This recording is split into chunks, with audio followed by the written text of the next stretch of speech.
Hello students, मेरा नाम है निशांत ओझा और इस वीडियो में हम करने वाले हैं 2023 सेकंड वाले पेपर में जितने भी प्रोबेबिलिटी के क्वेश्चंस आए हैं। वो question number 1, three dice are thrown, what is the probability of getting a sum which is a perfect square. Sum perfect square होना चाहिए, मतलब क्या, 6 प्लस 6 प्लस 6 मैक्सिमम क्या हो सकता है 18। उससे पहले कितने परफेक्ट स्क्वायर आ रहे हैं। वन तो नहीं ले सकते, देखो वन एक परफेक्ट स्क्वायर है, लेकिन तीन का सम वन तो नहीं होगा।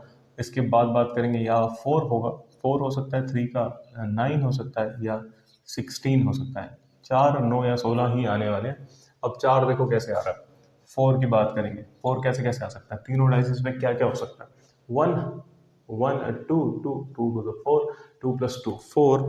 तो इसके कितने अरेंजमेंट्स बनेंगे, मतलब फर्स्ट सेकंड और थर्ड डाइस पे, मतलब चेंज भी तो सकता है ना, कि पहले टू आ जाए फिर वन आ जाए। सारे जो केसेस होंगे वो three factorial by two factorial हो जाएगा।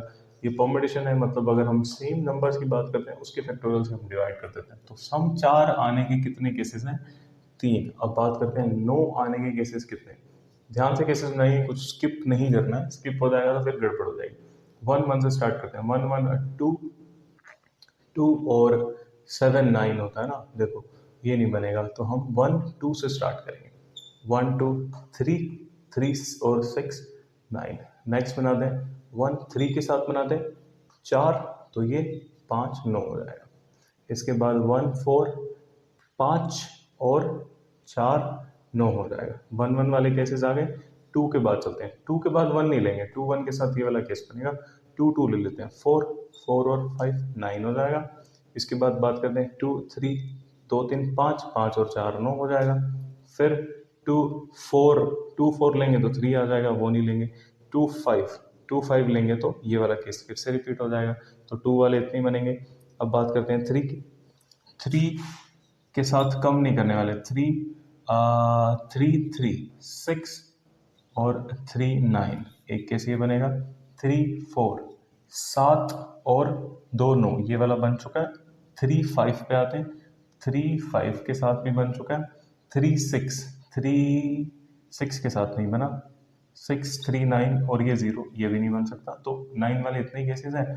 अब ये देखो, ये सारे डिफरेंट है, तो थ्री फैक्टोरियल, ये हमारे पास क्या है, तीनों डिफरेंट है। थ्री फैक्टोरियल, ये three factorial by two factorial, three factorial by two factorial, three factorial, three factorial by three factorial. तो ये केसेस बन जाएंगे six, six, three, three, six, one. अब बात करते हैं 16 की। 16 देखो कैसे आ सकता है। 16 आने के चांसेस क्या है, छः, छः, बारह, बारह और चार 16, एक केस ये बन जाएगा। और क्या करें, छः पाँच ग्यारह, ग्यारह और पाँच, तो इसके दो ही केसेस बनेंगे। इसमें three factorial by two factorial लगेगा, क्योंकि सेम आ रहा है, तो ये थ्री बार बार लिख लेते हैं ताकि हम कैलकुलेशन में गड़बड़ ना करें। तो ये भी आ जाएगा थ्री। अब इसको ऐड कर लेते हैं, तीन तीन छः, नौ, बारह, पंद्रह, पंद्रह के बाद ये अठारह और एक उन्नीस, उन्नीस और पंद्रह कितना होगा, 34। 34 डिवाइडेड बाय ऑल केसेस, सभी केसेस कितने हैं देखो। तीन डाइस अगर हम थ्रो कर रहे हैं तो तीनों पे कुछ भी आ सकता है, मतलब कितने चांसेस, सिक्स सिक्स सिक्स। अब ये कंप्लीट होगा ना, सिक्स एंड सिक्स एंड की बात करते हैं तो हम मल्टीप्लाई यूज करते हैं। तो टोटल केसेस हैं 216। 34 by two, one six, option है नहीं है, काटते हैं इसको। 17 आ जाएगा ऊपर और यहाँ आ जाएगा 108। 17 बाय 108, हाँ बिल्कुल है, ऑप्शन ए हमारा यहाँ पे करेक्ट हो जाएगा। Okay, question number 2, A B C D are mutually exclusive and exhaustive events, ये इनके बीच का रिलेशन है। What is the value of 77 times probability of A. तो सिंपल सी बात ये है, mutually exclusive and exhaustive. Mutually exclusive का मतलब इनके बीच का जो इंटरसेक्शन है वो कुछ भी नहीं है, मतलब जीरो। एग्जॉस्टिव इवेंट्स का मतलब क्या है कि इन सब की प्रोबेबिलिटीज को अगर हम सम कर देंगे, तो मतलब यूनियन ले लेंगे, तो उससे जो हमें मिलेगा उसका या टोटल प्रोबेबिलिटी मिल जाएगी। या फिर हम ऐसे बॉक्स बना के देख लेते हैं। देखो बॉक्स कैसे भी, सारी probabilities mutually exclusive and exhaustive है। इसका मतलब क्या हुआ कि दोनों, इन सब में कॉमन कुछ भी नहीं है। ये सारे इवेंट्स ले लेते हैं, वन टू थ्री फोर, इनमें कॉमन कुछ भी नहीं है, लेकिन जब इनका सम करेंगे तो वो टोटल प्रोबेबिलिटी मतलब वन के बराबर आ जाएगा। तो इसमें हमारे पास एक दो तीन चार, चार इवेंट्स हैं, तो इसको हम यूज कर लेते हैं। कैसे, अब हमें क्या चाहिए, प्रोबेबिलिटी ऑफ ए चाहिए 77 टाइम्स करके। तो ये कंडीशन इन्होंने दे रखी है, अब इस कंडीशन को हम कैसे सिंप्लीफाई करते हैं? सिंप्लीफाई करने के लिए हम क्या करते हैं? बिल्कुल सिंपल सा, सबको सबको सबको सबको हम डिवाइड कर देंगे इनके एलसीएम से। एलसीएम ले लिया हमने 60 60 60 60 60 पे हमने लिया। इसके बाद हमें क्या करना है? 4 काट देते हैं इसको, 2 काटा 30, 3 काटा 20, 4 काटा 15, 5 काटा 12, इसको कर देते हैं के बराबर। अब ये क्या हो जाएगा? प्रोबेबिलिटी ऑफ ए जो है वो 30k हो जाएगा, प्रोबेबिलिटी ऑफ बी 20k हो जाएगा, प्रोबेबिलिटी ऑफ सी 15k हो जाएगा, प्रोबेबिलिटी ऑफ डी 12k हो जाएगा। अब इन सब का सम जो है वो 1 है, मतलब probability of A plus probability of B plus probability of C plus probability of D is equal to 1। हमने अभी बात की इसके बारे में। तो ये क्या है? 30 20 50, 30 के, 20k, ये 1000 नहीं लिखा हुआ मेरे दोस्त, ये k है, k। तो 12k is equal to 1, 30 20 50 60 70 77k is equal to 1, k is equal to 1 by 77। हमें क्या चाहिए भाई? प्रोबेबिलिटी ऑफ ए को 77 से मल्टीप्लाई करना है। प्रोबेबिलिटी ऑफ ए हमारे पास आ रही है क्या? 30 इंटू के की वैल्यू क्या भाई? 1 बाय 77। ये तो प्रोबेबिलिटी ऑफ ए है, इसके साथ हमने मल्टीप्लाई करना है। 77 को हमने उड़ा दिया, आंसर आ गया हमारा डी। ऑप्शन डी हमारा करेक्ट हो जाएगा भाई। Okay, question number 3. Two distinct natural numbers are from 1 to 9 are picked at random. What is the probability that their product has 1 in its unit place? तो overall बात है, two distinct मतलब different numbers हमने उठाने हैं 1 से 9 के बीच में, दो उठाने हैं और उनका जो प्रोडक्ट होगा वो उसका यूनिट प्लेस 1 आएगा। तो 1 आएगा, इसका मतलब 1 से लेकर 9 तक 1 को तो वैसे ही हटा देते हैं, और इवन नंबर्स को भी वैसे ही हटा देते हैं, और 5 को भी वैसे ही हटा देते हैं। तो सीधा सीधा हमारे पास बचेगा 3, 5 हटा दिया 7, और हमें मिलेगा क्या? 9। इन तीनों को देख लेते हैं क्या बनेगी बात। देखो हमने 1 हटा दी, क्योंकि 1 को जिससे हम मल्टीप्लाई करेंगे वो नंबर आ जाएगा। इवन हम यूज करेंगे इवन नंबर्स, तो उनका प्रोडक्ट का यूनिट प्लेस कभी भी 1 नहीं आने वाला, तो इसलिए हमने इवन भी हटा दिए। 5 हमने हटा दिया, 5 के साथ जिसको मल्टीप्लाई करेंगे यूनिट प्लेस 5 आएगा, तो 5 भी चला गया, 2 भी चला गया, 4 भी चला गया, 6 भी चला गया, सब चले गए। 5 चले गए, 6 7, 5 6 7 8, कौन सा नंबर रह गया भाई यहाँ पे? 1 1 2 3 4 5 6 7 8, एक नंबर मिसिंग है भाई, 8 भी गया है यहाँ पे, देखो यार कमाल होगी। आगे चलते हैं। तो किससे बनेगा? 3 इंटू 7 से 21 बन रहा है भाई, एक तो हमारा काम बन गया यहाँ पे। 3 9 से 27 बनेगा, और 9 7 से भी हमें 21, मतलब 1 यूनिट प्लेस पे नहीं मिलने वाला। तो only one case out of कितने केसेस? 9C2, 9C2 क्या? 1 बाय 9 इंटू 8 डिवाइड बाय 2, 2 से घटा 4, 9 चौक 36, 1 बाय 36। ऑप्शन डी हमारा करेक्ट हो जाएगा। Okay, question number 4. Two dice are thrown. What is the probability that the difference of number on them is 2 or 3? मतलब difference जो है वो 2 होना चाहिए या फिर 3 होना चाहिए। इसका मतलब क्या है? दो डाइसेस हमने थ्रो किए, डिफरेंस 2 कैसे आएगा? या 1 3 आ जाए, या 3 1 आ जाए, या 2 4 आ जाए, 4 2 आ जाए, 3 5 आ जाए, 5 3 आ जाए, 4 6 या 6 4। ये कुछ केसेस हैं 2 वाले। 3 वाले केसेस क्या होंगे? 3 आने के लिए 1 और 4, या 4 1 आना चाहिए एक साथ, या फिर 2 5 5 2 3 6 6 3। कितने केसेस हो गए? 1 2 3 4 8, 8 और 6 हो गए 14। 14 आउट ऑफ कितना? देखो भाई, दो डाइसेस हैं तो उसका सैंपल स्पेस बना दें, तो 36 हमारे पास ऑप्शन आते हैं। इसको लिखेंगे 7 7 बाय 18। ऑप्शन हमारे पास करेक्ट हो जाएगा B. Okay, question number 5. The probability that a person recovers from a disease is 0.8. What is the probability that exactly 2 out of 5 will recover from the disease? मतलब एक person के disease से recover होने की probability है 0.8, और 5 में से एग्जैक्टली 2 जो है वो रिकवर हो रहे हैं। मतलब 5 में से कौन से दो हमें नहीं पता, तो 5C2 लगाने वाले। 5C2 रिकवर हो रहे हैं, मतलब क्या? 0.8 टू द पावर 2 रिकवर नहीं हो रहे हैं, मतलब क्या? 0.2 टू द पावर कितने रह गए? 3 बारों में लगेगा। बात समझ आई या नहीं?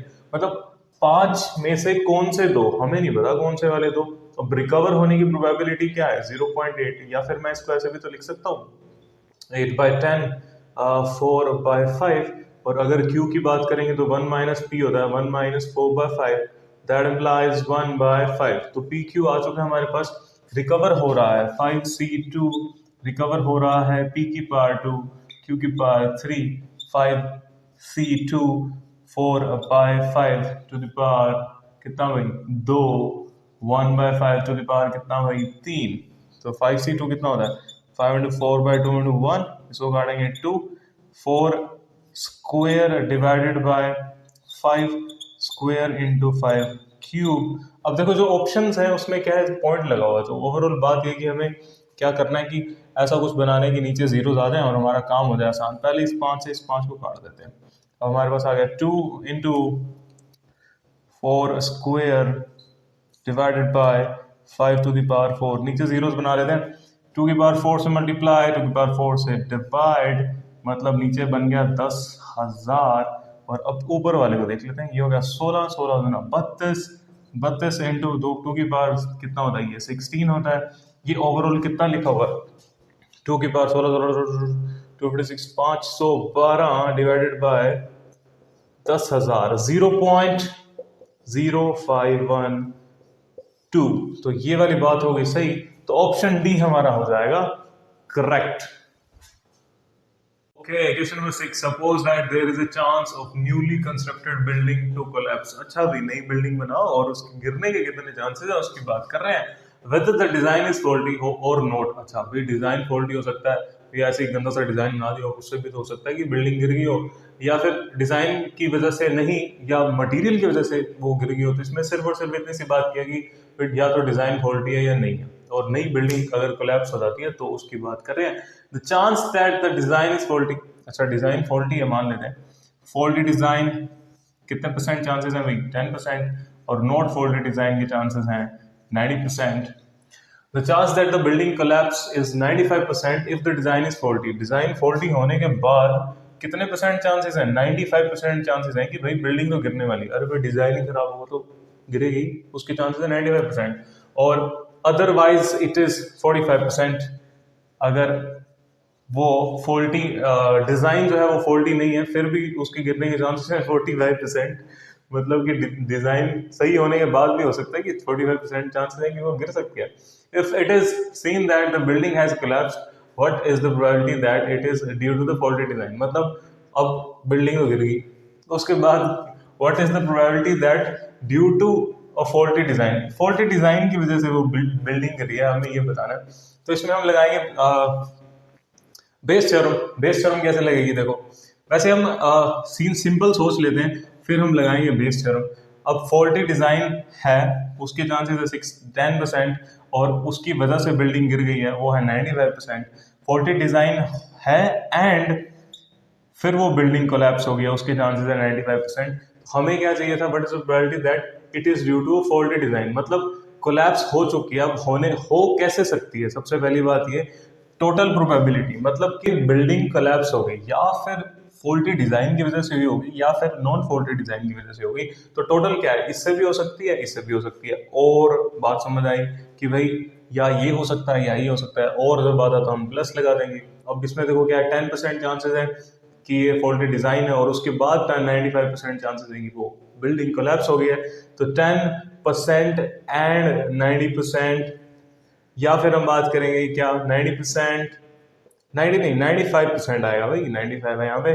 10% एंड 95%, और ये 90% एंड 45%। ऊपर क्या आ जाएगा, ऊपर क्या आएगा, अब इसने क्या बोला फॉल्टी डिजाइन की वजह से बात करें ना, तो ये 10% एंड 95% वाली बात ऊपर आ जाएगी। अब इसको सॉल्व कर लेते हैं, बिल्कुल सिंपल सी बात है। 10% plus into into into, and का मतलब इंटू होता है मेरे दोस्त 95/100 divided by 10/100 into 95/100 plus 90/100 into 45/100। अब क्या करते हैं भाई, देखो ये तो कटने वाला है कटने वाला है कटने वाला है कटने वाला है, इसको उड़ा देते हैं उड़ा देते हैं उड़ा देते हैं। ऊपर आ गया 950 डिवाइडेड बाय 950 प्लस 45 इंटू 9, ये हो जाएगा 4050।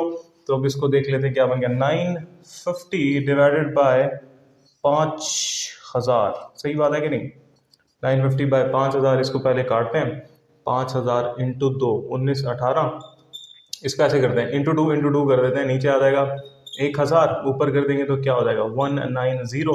That implies 0.19। ऑप्शन हमारा करेक्ट हो जाएगा बी। अब हम इसको बेस थ्योरम से भी करने वाले हैं, टेंशन वाली कोई बात नहीं है।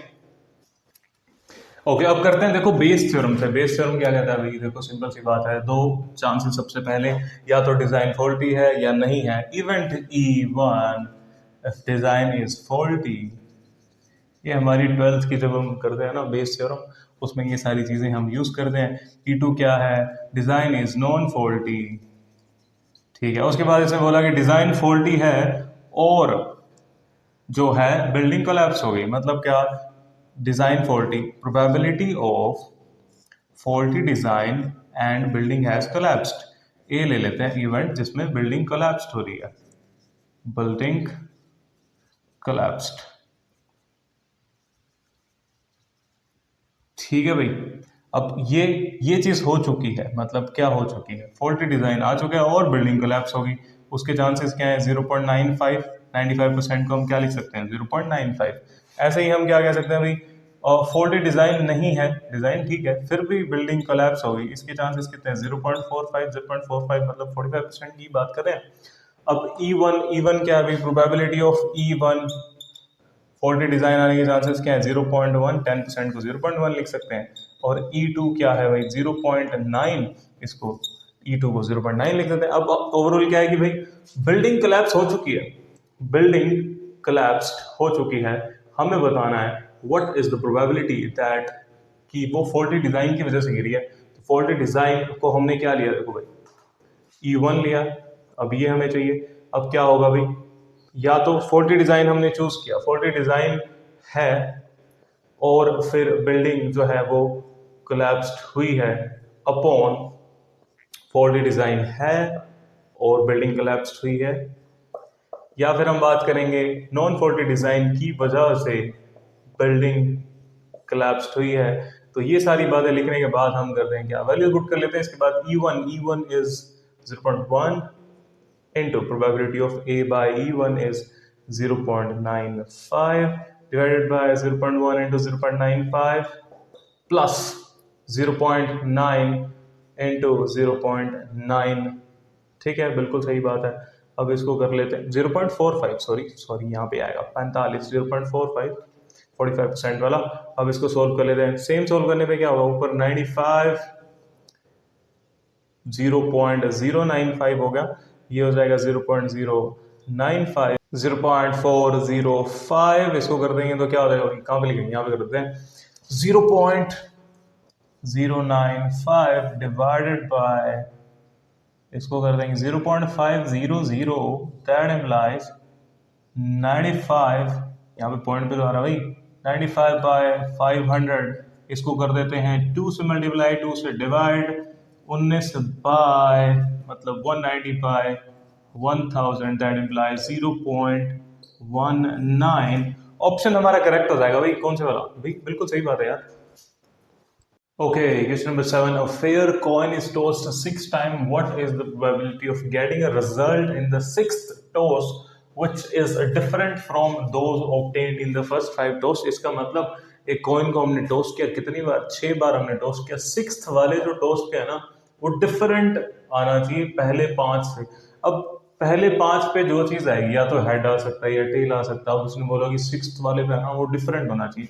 तो डिफरेंट मतलब 6th वाले पे तो या टेल आ सकता है या फिर हेड आ सकता है। मान लेते हैं टेल आ गया, तो इससे पहले जो आएगा वो टेल नहीं होना चाहिए। तो 1 2 3 4 5 सब पे हेड आ रहा होगा। एक केस तो ये बन गया।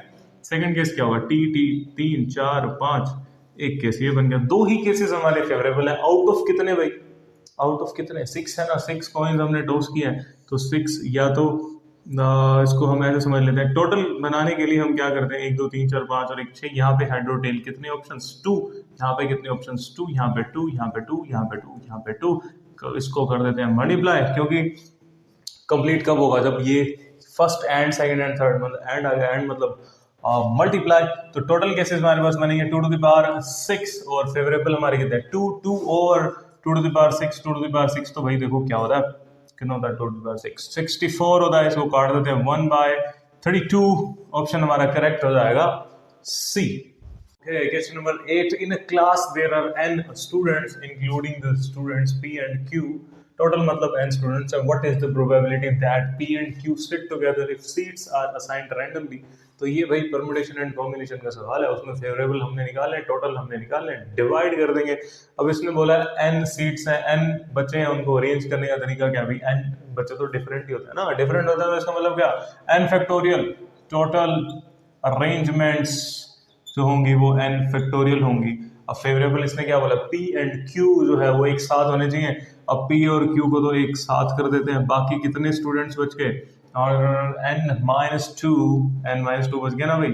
अब देखो सिंपल सी बात है, हम क्या लगाएंगे यहाँ पे? आदि मानव मेथड लगाएंगे। इसका मतलब क्या? इसको हमने एक यूनिट मान लिया, ये एक है और ये n-1, टोटल मिला के कितने हो गए?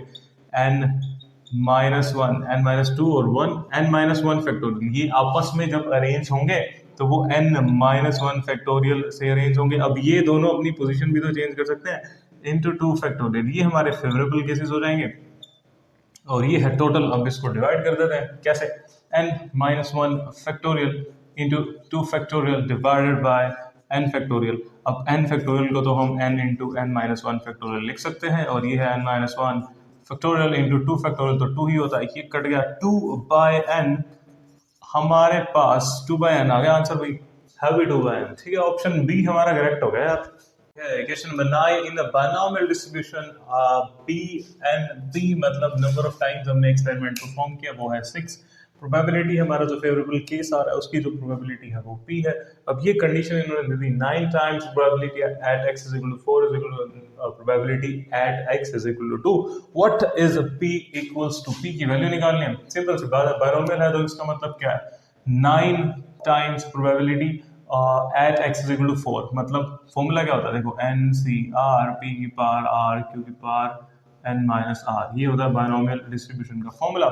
तो अब ये वाली चीज हम यहाँ पे लगा देते हैं, 9 times 6c4 p to the power 4 q to the power 2 is equal to at x is equal to 2 बोला 6c2 p to the power 2 q to the power 4, ये वाली चीज बराबर हो गई। अब इससे हमने क्या करना है? p और q की वैल्यू p, अच्छा ये भी तो बात है ना, p क्या होता है? 1 माइनस q होता है भाई, ये भी याद रखना है, इसको हम यूज कर लेते हैं।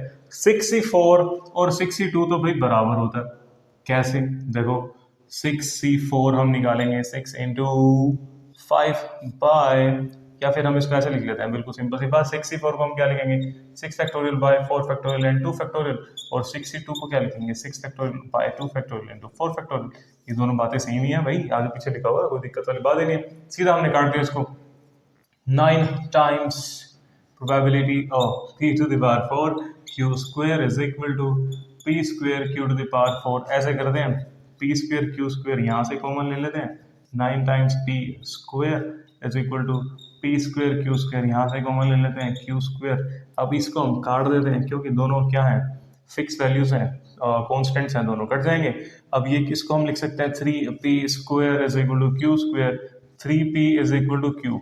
देखो भाई एक माइनस वाली चीज भी आएगी, लेकिन वो हम नहीं ले सकते, क्यों? क्योंकि प्रोबेबिलिटी नेगेटिव कभी नहीं हो सकती, तो इसलिए 3p is equal to q, p is equal to 1 minus q। अरे भाई q की वैल्यू तो आ गई, क्या?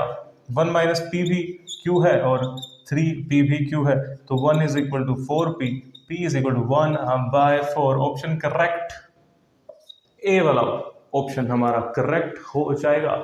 Okay, question number 10. 3 boys PQR and 3 girls STU are to be arranged in a row for a group photograph. What is the probability that all boys sit together? देखो simple सा PNC का question है। क्या करना है? तीनों लड़कों को एक साथ बिठा देते हैं, तीनों को एक साथ बिठाना है तो क्या करेंगे? इसको हम कर देते हैं एक यूनिट मानेंगे, यूनिट माने आदि मानव मेथड लगाएंगे ना, इसको कहेंगे भैया ये तो एक यूनिट है, बाकी कितने रह गए? STU 1 2 3 4, 4 अरेंज होंगे क्या? 4 फैक्टोरियल, एंड ये तीनों भी आपस में अरेंज होंगे इंटू 3 फैक्टोरियल। ये टोटल नंबर ऑफ अरेंजमेंट्स है कि 3 बॉयज एक साथ बैठे हैं, अपॉन टोटल क्या होगा? टोटल तो 6 हैं, जैसे मर्जी हो जाए, 6 फैक्टोरियल हमारे पास आ जाएगा टोटल। बस इसको सॉल्व करते ही हमें हमारा आंसर मिल जाएगा 4 फैक्टोरियल इंटू 3 फैक्टोरियल को तो हम 6 लिख सकते हैं, 3 into 2 into 1, 6 फैक्टोरियल को 6 into 5 into 4 फैक्टोरियल लिख देते हैं, 4 फैक्टोरियल से 4 फैक्टोरियल कट गया, 6 से 6 कट गया, आंसर आ गया 1/5। ऑप्शन ए हमारा करेक्ट हो जाएगा। क्वेश्चन नंबर 11 सेम इसका जो है नेक्स्ट वाला पार्ट है, क्या कहते हैं भाई, what is the probability that boys and girls sit alternatively बैठे हैं। इसका मतलब क्या, हम ऐसे करते हैं, पहले बॉयज को बिठा देते हैं, boys boys boys, first position पे अगर हमने बॉय को बिठा दिया तो यहाँ पे बॉयज बिठाने के चांसेस क्या हैं, और यहाँ पे हम गर्ल्स बिठा देते हैं तीनों डॉट्स पे, और बॉयज बिठा देंगे तो क्या हो जाएगा 1 2 3 3 बॉयज, 3 फैक्टोरियल इंटू 3 फैक्टोरियल। ठीक है भाई, अब ऐसा भी तो हो सकता है कि गर्ल पहले आ जाए, गर्ल पहले आ जाएगी तो ये 3 पोजीशंस हो जाएंगी, ये 3 पोजीशंस हो जाएंगी, मतलब क्या, गर्ल्स यहाँ यहाँ और यहाँ बैठ गई तो क्या होगा, 3 पोजीशंस 3 गर्ल्स, और यहाँ पे क्या है बॉयज तो यहाँ पे ही बैठे हैं, 3 फैक्टोरियल से वो बैठ जाएंगे, तो 2 केसेस हो गए। ओवर क्या, टोटल क्या भाई हमारे पास, टोटल केसेस कितने होंगे 6 फैक्टोरियल, क्योंकि 6 तो बचे हैं, कैसे अरेंज होंगे 6 फैक्टोरियल से। अब 3 फैक्टोरियल इंटू 3 फैक्टोरियल, ये कितनी 2 बार आ रहा है, इंटू 2 कर देते हैं, बस सिंपल सोल्व कर लेंगे, ये होता है 6, ये होता है 6, 6 factorial 6 into 5 into 4 into 3 into 2 into 1, 6 से काट देंगे इनको, इस 6 से ये चला जाएगा, 2 यहाँ काट देगा 4 को, 1/10। ऑप्शन हमारा करेक्ट हो जाएगा भाई बी। ओके, नेक्स्ट क्वेश्चन हमारे पास, what is the probability that no two girls sit together. अब हमें क्या करना है, PQR और गर्ल्स बिल्कुल अलग अलग बिठानी है, no two girls sit together, तो हम क्या करने वाले हैं, बॉयज के बीच में गर्ल्स को बिठा देते हैं। बॉयज को कैसे बिठाएंगे भाई, 3 फैक्टोरियल से बॉयज को बिठा देते हैं, और गर्ल्स को बिठाने के तरीके क्या है, 4 में से कोई 3 प्लेसेस पे हमने गर्ल्स को बिठा दिया, और ये हमारा फेवरेबल, ओवर टोटल ये 6 फैक्टोरियल। बात समझ आई या नहीं आई, चलो देख लेते हैं कैसे। बॉयज बॉयज बॉयज, हमने क्या किया, इन 3 पोजीशंस पे बॉयज को अरेंज कर दिया, कैसे 3 फैक्टोरियल से। अब क्या हो सकता है, गर्ल कहाँ पे आ सकती है, या तो 1 2 3 4 पोजीशंस है, 4 पोजीशंस में से किसी 3 पोजीशंस पे गर्ल आ सकती है, और आने के चांसेस क्या है, मतलब वो अरेंज कैसे होएगी। या फिर हम ऐसे भी तो कर सकते हैं ना, देखो ये चीज क्या लिखी है, जिसको ध्यान है वो ये 4p3 लिखा हुआ है, सीधी सी बात है, ये हम ये भी सोच सकते हैं कि हम 3 फैक्टोरियल इंटू 4p3 लगा देते हैं सीधा, और ये वाली बात भी सोच सकते हैं, कोई कॉम्बिनेशन से सोच सकता है, कोई कॉम्बिनेशन से डायरेक्ट सोच सकता है।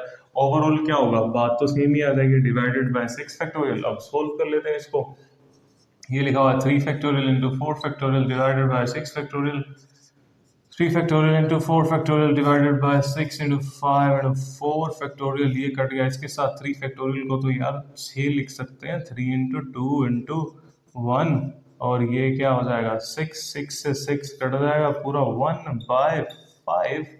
ऑप्शन हमारा देखो कौन सा करेक्ट हो जाएगा, डी हमारा करेक्ट हो जाएगा भाई। Question number 13. What is the probability that P and Q take the two end positions? P और Q को भाई देखो बाहर बाहर बिठा देते हैं, 1 2 3 4 5 6 पोजीशंस है। यहाँ पे या तो P आ सकता है, या Q आ सकता है, या फिर क्या हो सकता है, यहाँ पे Q आ जाए, यहाँ पे P आ जाए। इसके बाद अंदर वाले कैसे अरेंज होंगे भाई, 4 बच गए, चारों क्या होंगे 4 फैक्टोरियल से अरेंज हो जाएंगे। केसेस कितने बन रहे हैं, या PQ हो सकता है या QP हो सकता है, तो टोटल केसेस कितने हो जाएंगे 2 times 4 factorial divided by total, ये हमारे फेवरेबल वाले जो टोटल केसेस हैं, फेवरेबल केसेस कितने हो जाएंगे 4 फैक्टोरियल, P और Q और P, this 2 into 4 factorial divided by total कितने केसेस हैं भाई, 6 तो है ही, 6/6 फैक्टोरियल कर देते हैं यार, 2 into 4 factorial divided by 6 into 5 into 4 factorial, 4 factorial से ये गया, 2 से काटा 1/3 into 5, ये हो जाएगा 1/15। ऑप्शन हमारा करेक्ट हो जाएगा भाई A. Question number 14. What is the probability that Q and U sit together. अरे भाई दोनों एक साथ कर देते हैं, कौन सा मेथड लगाएंगे, आधी मेहनत वाला मेथड लगाएंगे भाई। Q और U को बना देते हैं एक यूनिट, और बाकी क्या है Q U एक साथ, इधर आ गया P, इधर आ गया टा P, इधर आ गया R, इधर आ गया S, इधर आ गया T, 1 2 3 4 और 1, ये 5 टोटल अरेंजमेंट्स होंगी जब Q और U साथ में है। इज 5 फैक्टोरियल एंड, और ये आपस में भी तो अरेंज होंगे, इंटू 2 फैक्टोरियल, टोटल क्या है, टोटल वही 6 फैक्टोरियल। अब इसको काट देते हैं, कैसे, 5 factorial into 2 factorial divided by 6 into 5 factorial, ये गया इसके साथ 2/6 1/3, ये ऑप्शन हमारा करेक्ट हो जाएगा भाई डी।